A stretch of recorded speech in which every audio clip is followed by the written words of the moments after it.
Along the Mississippi River, 6 miles from present-day St. Louis, Missouri, there stood a city that once dominated the heart of the continent. At its center was a powerful leader. A great number of years ago, there appeared among us a man who came down from the sun.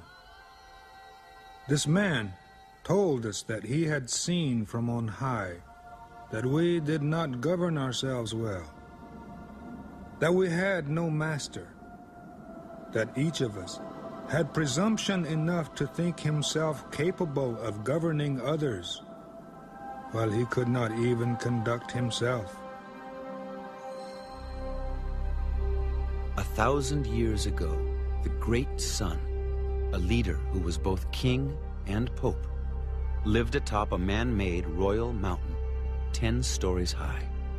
Its 16-acre base larger than any pyramid in Egypt. He told us that in order to live in peace among ourselves, we must observe the following points. We must never kill anyone but in defense of our own lives. We must never know any woman besides our own. We must never take any things that belong to another. We must never lie, nor get drunk. We must not be avaricious. We must give generously and with joy, and share our subsistence with those who are in need of it. From the heights of his royal estate, the great sun mediated between the Creator and the people, between the sun and the earth. This is Cahokia, city of the sun. The great sun ruled the thriving center of a vast Mississippian culture. Outside the walled city, communities of farmers, hunters, and fishermen stretched for miles, surrounded by fields of corn. With 20,000 residents, no city in the United States would surpass Cahokia's historic size before 1800. Only then would Philadelphia's population eclipse the ancient center. These people lived in daub and wattle houses on top of the principal people did, the priest and the royalty.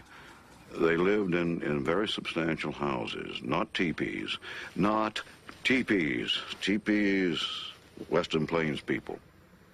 Down here they lived in houses. They were sedentary, they were farmers, they used the rivers and the bayous and the streams as not only for commerce, but for sustenance as well. With the Mississippi and other major rivers as its highways, Cahokia was linked by trade to 1/3 of the continent. Copper arrived from the Great Lakes, obsidian from Yellowstone, mica and crystal from the Appalachians, gold and silver from Canada, shell from the Gulf of Mexico.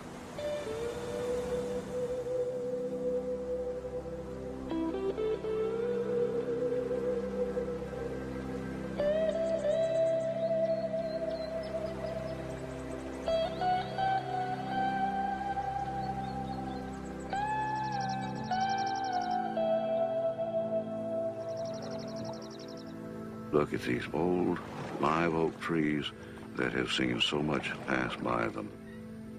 Magnificently dressed Indian people coming down that bayou in a dugout, greeting people, standing right here on this bank, of having a good time, because they did. You know, Indian people have always known how to have a good time. And there would be a feast prepared. The women would put the corn together. They'd make sofki. They would roast a deer. The people would bring gifts. You never go to an Indian's house without bringing something that's as old as the sunrise.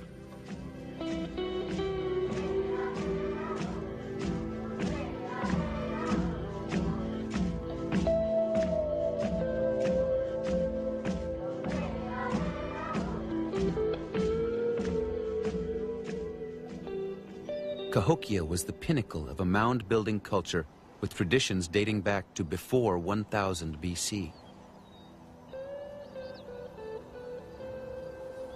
Thousands of mounds still dot the landscape from the Great Lakes to the Gulf of Mexico. An average funeral mound in the Ohio Valley was 3 stories tall. Construction could represent 200,000 man-hours of labor, or 100 men carrying the baskets of earth for a year. But few mounds compare with the religious effigy located 50 miles east of Cincinnati, Ohio, the Great Serpent Mound. The enormous snake stretches over 400 yards in length.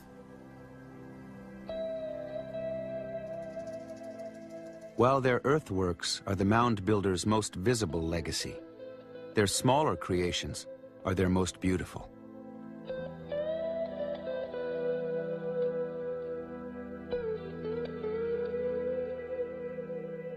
Only glimpses remain of the people who changed the course of life on the northern continent. Most of their material world, wooden buildings, boats, baskets, woven textiles, leather footwear, and clothes, have long since turned to dust. An old Caddo relative of mine said that I used to go outside and hold my hands up and bless myself with the sun, hot. Well, I can't do that anymore because they say we sun worshipers. That we didn't worship the sun. We worshiped what was behind it, the power behind it.